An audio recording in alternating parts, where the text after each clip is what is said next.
Bismillahirrahmanirrahim. Assalamualaikum warahmatullahi wabarakatuh.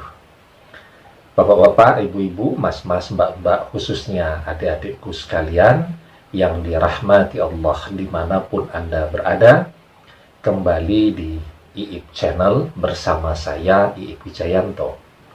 Kali ini kita akan membahas tema mantan melepaskanmu demi untuk mendapatkan orang ketiga. Ya, sama dengan membeli kucing dalam karung. 100% dijamin hidupnya akan dirundung sesal, ya.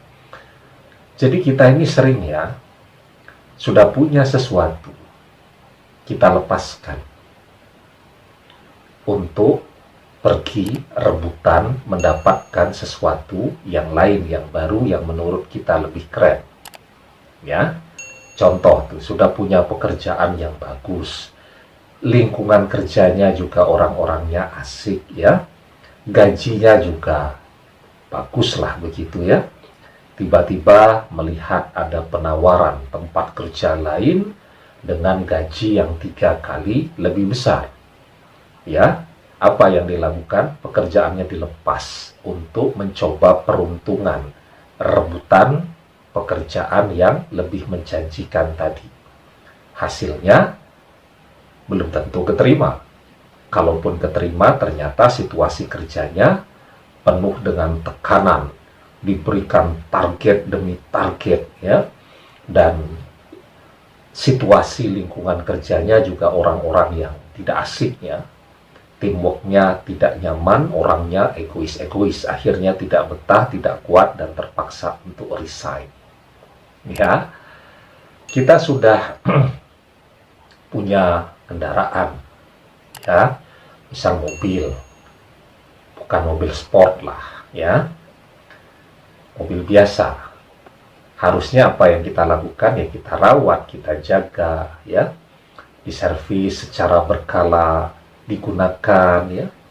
Ini yang terjadi, sudah punya mobil tetapi masih mimpi untuk mendapatkan mobil sport, ya, yang pintunya cuma 2, sehingga kemudian di dalam pergaulan itu akan kelihatan lebih keren, sehingga yang sudah ada ini dijual, ya, untuk uang muka, beli mobil sport. Akhirnya penggunaannya juga tidak maksimal, ya, masih ketambahan harus nyicil hutang setiap bulan, ya, karena tentu harga mobil sport sangat mahal. Nah, ya, termasuk juga dalam relasi Anda dengan mantan, ya, mantan melepaskan Anda, meninggalkan Anda demi untuk mendapatkan cinta dari orang yang ketiga, yang mungkin lebih keren, ya, lebih prospektif, lebih menjanjikan, dan seterusnya tadi, ya. Akhirnya Anda dia lepaskan. Apa kemudian dia diterima? Belum tentu juga. Kan banyak juga orang yang suka PHP, ngasih harapan saja, setelah orang jungkir balik, habis, keluarganya hancur, dia tinggal pergi, kan begitu, ya. Nah, kalaupun kemudian dia berhasil bersama, apakah kemudian ini akan menjadi pasangan yang baik? Definisi dari pasangan yang baik itu, ya, ketika Anda bersama, ya, Anda menjadi lebih baik, Anda menjadi lebih maju, Anda memiliki nilai tambah. Begitu. Kalau kemudian ketika bujangan, ketika gadis Anda keren, ya, punya gaji besar, income besar, begitu, ya, sangat mandiri, tetapi setelah menikah malah Anda tidak punya apa-apa, ya, malah jadi pengangguran, malah menjadi sangat tergantung kepada pasangan. Nah, itu menunjukkan Anda salah pilih, ya.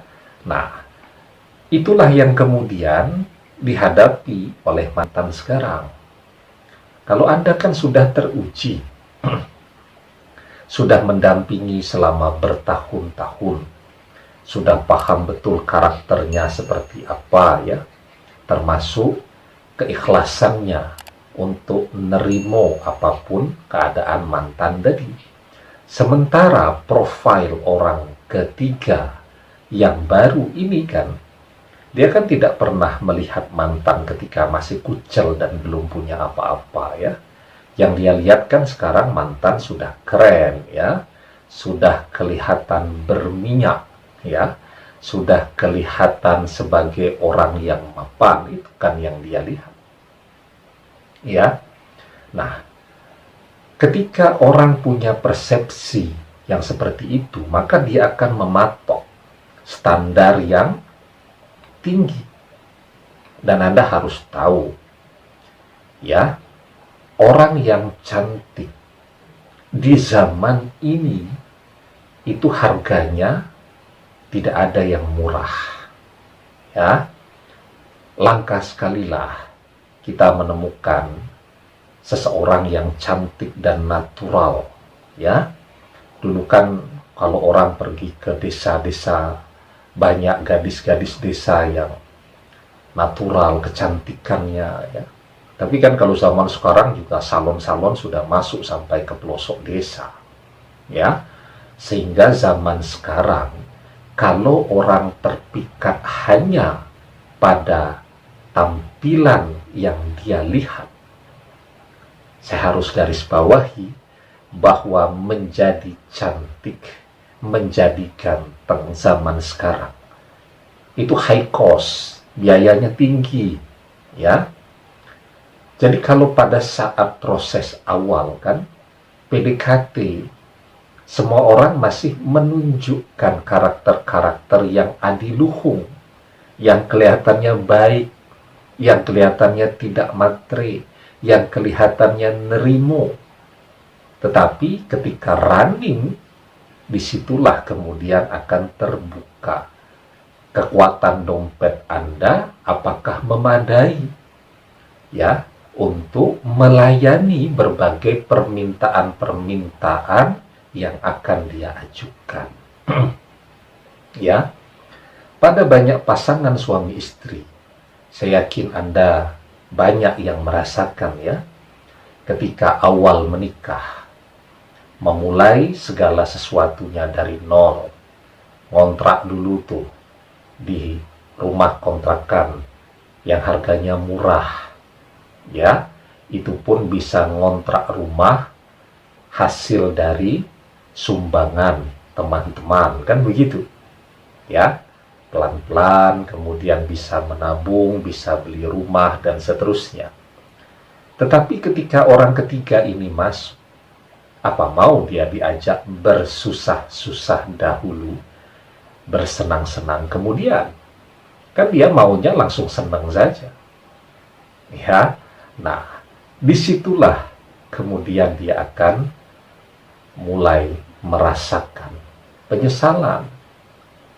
Sehingga kalau kemarin pendapatannya serba cukup, karena profil dari pasangannya ini adalah orang yang nerimo, kemudian bisa mengelola, sederhana. Lah kalau sekarang borosnya luar biasa. Misal gajinya 5 juta sebulan, dia serahkan kepada istrinya. Istrinya nerimo, ikhlas dan sederhana, masih bisa nabung tiap bulan 1 sampai 1,5 juta rupiah ya. Begitu dengan yang baru sekarang 5 juta rupiah ya, dia pergi ke salon 2 kali plus makan malam, nonton bioskop sekali, itu sudah tombok ya, sehingga hidupnya akan serba kekurangan. Berapa lama orang akan sanggup menjalani fase ya, di mana dia merasakan bahwa dia tidak bisa lagi menikmati jerih payahnya ya, yang ada cuman dari satu hutang ke hutang berikutnya, mulai rewel ya, karena melihat ada tas baru yang dipromosikan secara online, ya, akhirnya terpaksa berhutang, terpaksa cash bond lagi ke kantor, dan seterusnya, sehingga overhead cost-nya menjadi sangat besar, ya. Dan yang terjadi, cinta yang besar pasak daripada diam, ya, sehingga goyah dan hancur berantakan, ya. Dan itu tidak akan lama, karena ikatan-ikatan yang didekatkan karena ketertarikan pada faktor-faktor yang materi, itu adalah ikatan yang paling lemah di dunia fana, ya. Nah, keunggulan Anda apa? Sebagai seseorang yang nerimo, sabar, mendampingi dia selama bertahun-tahun.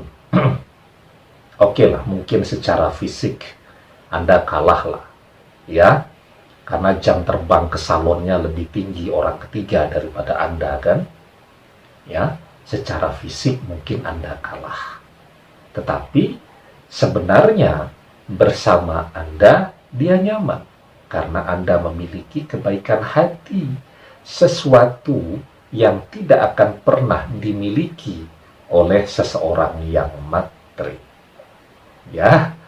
Jadi kebaikan hati itu hanya dimiliki oleh orang-orang yang qanaah, yang merasa cukup hidupnya, ya.